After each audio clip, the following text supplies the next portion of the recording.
Hello, friends, and welcome. I'm Sara Lihz, and I am really excited to share these projects with you today. We're going to make a couple winter-themed tea boxes, but more than that, we're going to talk about a bunch of techniques for die cutting.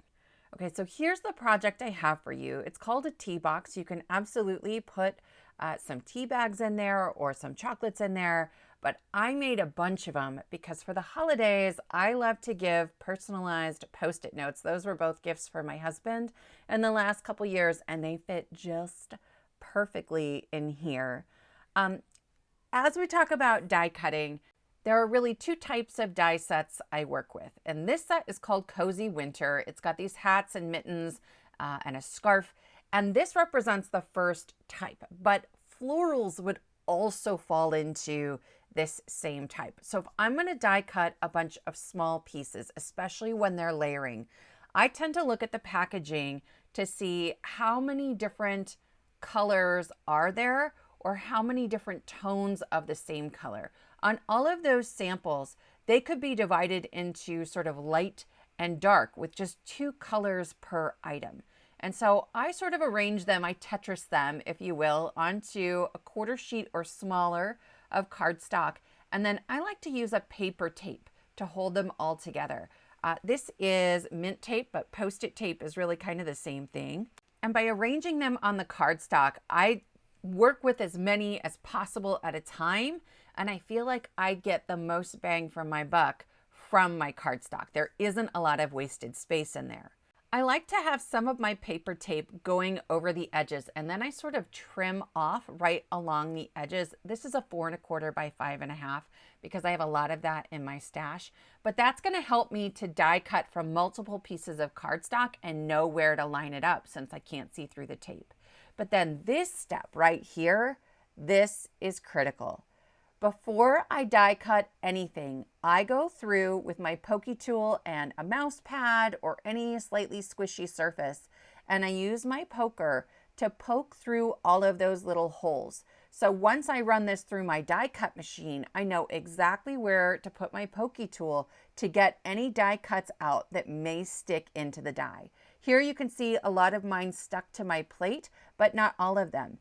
And now I know exactly where to go, where to aim, and I'm not sort of searching for or hunting for that little release hole in the die cut.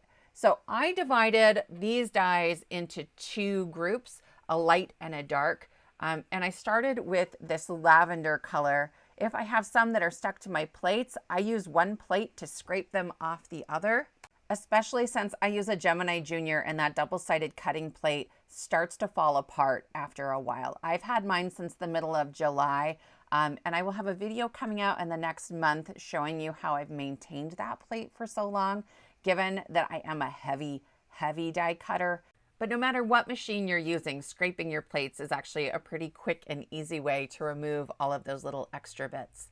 Here, I'm coming in with some pale purple ink on the lavender just to add a little bit of that illusion of roundness to the hat and the mittens, but you absolutely could skip that step. When it comes to gluing them together, I have a little glass jar. This was a wee yogurt jar that I just cleaned out and removed the label. And then I have a baby wipe tucked into the bottom. I've been using that same baby wipe for so long that it's practically a piece of plastic at this point. When I go to use it, I spray it about 10 times if it's completely dry, and then I just leave my glue bottle tipped upside down. If it's not wet enough and it's a new paper towel or baby wipe or something, your glue bottle can stick to that. But at this point, mine acts like a silicone stopper in the bottom, and it helps keep my glue ready to use, but also helps to keep it from drying out. If I am gluing onto a slick surface like this glitter cardstock or a metallic cardstock, I prefer Nouveau Deluxe adhesive, but that also works with this glass jar. When it comes to putting layered die cuts together, I love to add one of my layers with some thin foam. This is 1 millimeter foam. I have it in these little squares, but I also have this 1/4 inch roll. If you follow my channel, I also have a larger sort of standard width roll of 1 millimeter foam that I like to use. It gives just a little bit of dimension without it looking awkward that the different layers are so far apart. But you can see I just get that little bit of lift, and especially on something like that hat, I think it adds a really fun accent. The same is true when you're working with florals. So this is the tea box die, and I wanted to bring this in because some of the dies I work with are making a box or something like that. And here, there are lots of extra decorator pieces that you might use for pattern paper, and the direction matters. You can see on that large rectangle, it's not a square. It's taller than it is wide. And then I have these little narrow rectangles, and there are 2 longer ones and 2 shorter ones. So I lay them out on the box so I make sure I know where they fit. And then I'm just using a Sharpie marker to put a little black line at the top. That way, when I go to put it onto my pattern paper and cut it out, I know which direction that pattern needs to go. So I'm going to lay each of these on here. This is a little bit forgiving because it's a diagonal stripe, but you can see I needed to make sure that 2 of those skinny rectangles were in a different orientation than the 3 shorter rectangles. So here they are all cut out. Again, I'm laying them on my box just to make sure that everything fits, everything's in the right place, and then I like wet glue. This gives me just a little bit of wiggle room because there's a tiny little border around that pattern paper where the navy is peeking through. So after I add each of those pieces, then I will begin to put my box together. I just find that it's a lot easier to decorate something like this while it's laying flat than it is to try to get everything situated once it's 3-dimensional and I'm rotating and trying to make sure I remember what side is up. As far as 3D projects go, this one goes together really, really easily. So I am folding every single one of these as a mountain fold. Super quick and easy.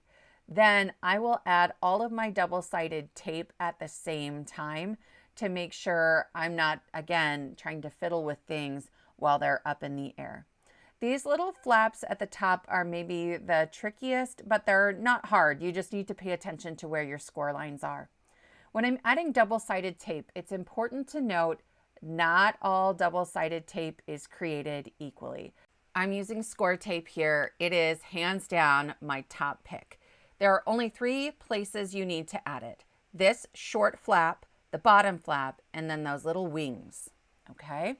So I'm gonna fold this on the second score line, and then I will just fold that short flap right into the adhesive. Because it's a box, if you do it flat, it will still pop up and work beautifully. Then I'll work on the bottom flap. I've covered that entire, it's about a 1/2 inch down there. I will fold in the big tab and then my small tabs. I added just a touch of wet glue, and then I will fold the piece with the pattern paper onto it. It doesn't matter on this box which one goes in first unless you care where the seam is. Then for these little flaps, I am going to remove that double-sided tape, and I just line up the score line with the edge of that front flap of the box, and that's it. There is one more piece you can add to this box, but for the first one here, I've left it off, and I'm just going to decorate it with a hat on the front and some mittens on the back. You can kind of see that that flap for the box isn't staying down very well, and that's because I didn't add the other piece. We'll do that on the second one, but I will also show you how to fix that if you choose not to add that extra piece. On the back, I love that these mittens have a little string you can hang them from, but there's also lots of different ways to decorate the mittens. There's a snowflake, there's a Christmas tree, there's little different stitched details or rickrack that you can use. It's one die set that packs just a huge punch with lots and lots of different options. The same is true for that hat. So here I am going to move on to the other box. I'm putting it together mostly the same way, but I'm going to cut a hole in the front. I don't always trust that I can cut through both the pattern paper and 100-pound cardstock that I've used for the base of the box. So I use some temporary tape to add that pattern paper, and then I will run the whole thing through my die cutting machine. It did cut through both, But if it hadn't, that's fine. I absolutely could have just run it through a second time. The first time would have left an impression on the box base to make sure that they end up in the same spot. I'm going to create a little window here. So I used that large rectangle die to cut a piece of acetate. And then I'm using, again, some double-sided tape to add the acetate to my little window patterned paper. Here, you probably could use a lesser quality double-sided tape because we're just adding a window. We're not asking it to hold the entire box together. But if I've got my score tape out, I'm just going to stick with the same thing all the way through. Then I'm going to edit out my giant head getting in the way while I try and line up those windows. A little bit of wet glue really helps to make sure that those get lined up neatly as well. And then I'm going to start putting my box together. I've removed the release paper from that short flap, and then I will just lay the longer flap into it. And when I pick up my box, I realize that I have put the pattern paper on the wrong side of the box. Technically, you could do it either way, but it would open like a left-handed box if you left it there. So I'm just going to peel that off. I do that a lot. I just slide my little pokey tool right underneath there. Then I'm going to work on the bottom, same as before. I removed the release paper. I added my short flaps into the double-sided tape, and then my long flap with my patterned paper. And I'm going to use my bone folder on the inside to press that down nicely. Here's the piece we didn't use the first time. It is like a little door on the front that covers up that window. So I'm going to add my pattern paper, and because this is going to be extra thick and my box flap is going up and down over it, I made sure to add extra glue, and I sort of smeared it all the way to the edges right up at the top where that box top is going to cover it. And then I will add this to my big box. I find it easiest to do this while holding it in the air because I can sort of pinch my fingers along the sides from different angles and make sure it's on there perfectly. I don't want it too low and then it won't stand up on display. I don't want it too far to the left and then it won't close right over the front of the box. For the top flap, I have removed the release paper and I will line up the edge of the cardstock with the score line on that side flap. And that's it. And you can see that with that front door added, it closes beautifully and it stays closed. And I love that little window in there. There are 3 different shapes of dies for your window, but really you could use any shape die that fits on the front of the box. For this other one, I'm going to add a little Velcro. This is 3/8 inch Velcro dots. You can get them on Amazon. You can get them at your local craft store, all over the place. And I'm going to cut it in half and then I'm going to lay them together. I like to put the clear side on like the pattern paper above the hat and the white side on this inside flap of the box because it's less visible there. I will lay that onto the inside flap and then I will add in my Post-it notes. Otherwise, it's hard to get enough leverage to get the Velcro to stick. Then I will press the whole thing closed and that picked up the other half of the Velcro dot and I'll just stick my finger in there and make sure it's pressed down firmly. And that finishes up our 2 boxes. Here's our slightly fancier one with tea and some chocolate. This is my husband's favorite peach tea. And then in this slightly simpler one, I have 2 of those personalized notepads that I've given to my husband. These are Post-it Note brand. They fit all Post-it notes and I just think it's awesome. I hope this was helpful for you and that you learned some tips that will be useful for you as you do some more die cutting. If you enjoyed this video, please give it a thumbs up, consider subscribing, and I will see you next time.